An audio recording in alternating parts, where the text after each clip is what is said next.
Hello, everyone. I'm here in beautiful India doing a permaculture certificate course. And I've been thinking about some things that have been coming up lately while I've been here.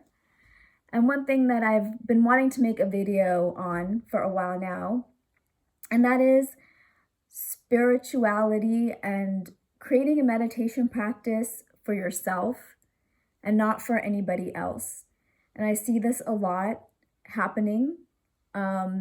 People take on a meditation practice with the expectation that other people will notice, or in hopes of impressing other people.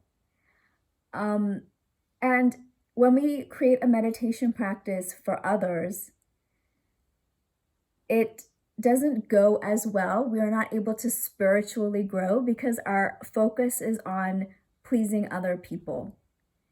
And to be honest, when you create a meditation practice, it should be for yourself.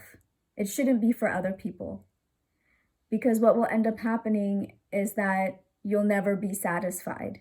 Just like in life, when our expectations are outward, out in the material world, we'll never be satisfied because they'll never be fulfilled. There will always be something that we want. We'll always have desires. And so this applies to a meditation practice as well. And a lot of times people will not even notice how much you are spiritually growing. And that's just the reality of it. So people are not in your mind, right? They don't know what's going on in here. And all of the changes that happen in meditation are internal, they're in the mind.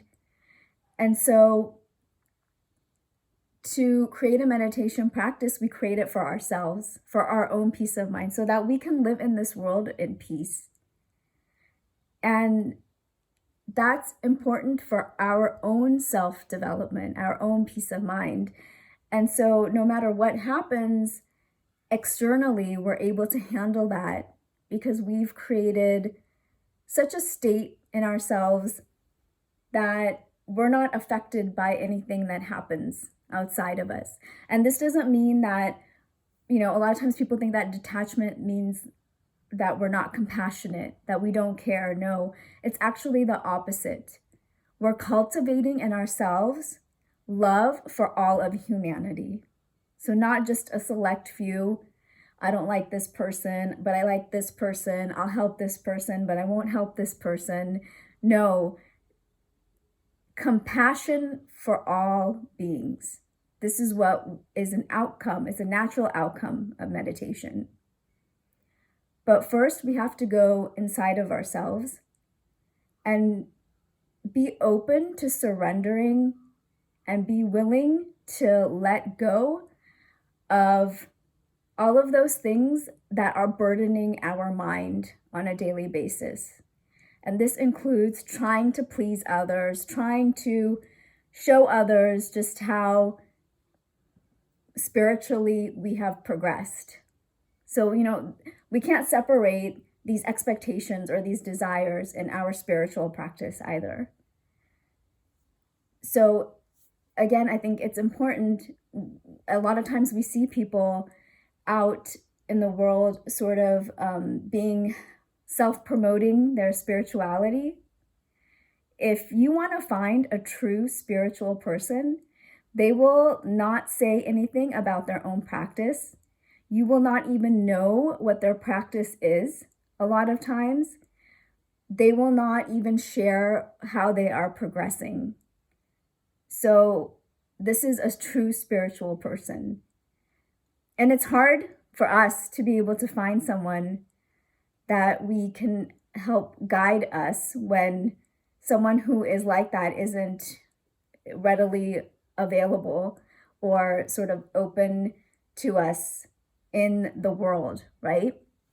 So it becomes a little bit more challenging for us, but in finding a guru or a master, that's something to really keep in mind for yourself, is that a true spiritual person, they live in this world amongst us, just like everybody else.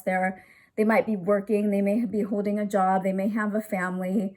What is different in a true spiritual person is this, is their balance of mind. And so really when we're out there looking for someone as an inspiration, or wanting to find someone who will help guide us, really we have to do that inner work ourselves in order to be able to find someone like that, because you will not recognize someone in this world who's at that spiritual, who's actually spiritually progressed, if you yourself are not doing the work. So how can you notice, how can you recognize someone who is that advanced or who is on that path if you yourself are not on that path? Does that make sense? You have to know what qualities to look for in another person. And how do you know what kind of path they've traveled if you are not on that path? You yourself have to be on that spiritual path first. And so these are some things that I've been wanting to say. Thank you if you've been watching this far.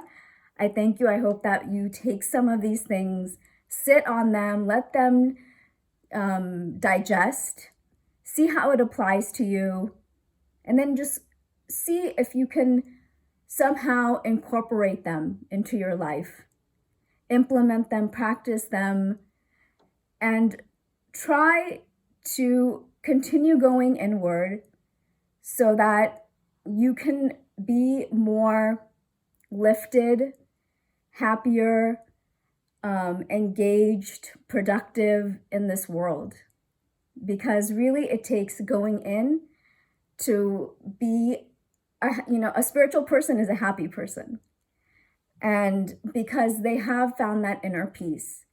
And so it's really important that we continue going in, that we have a daily meditation practice, so that we are able to not only have that peace of mind for ourselves, but we're also able to help uplift other people and humanity. Okay, thank you.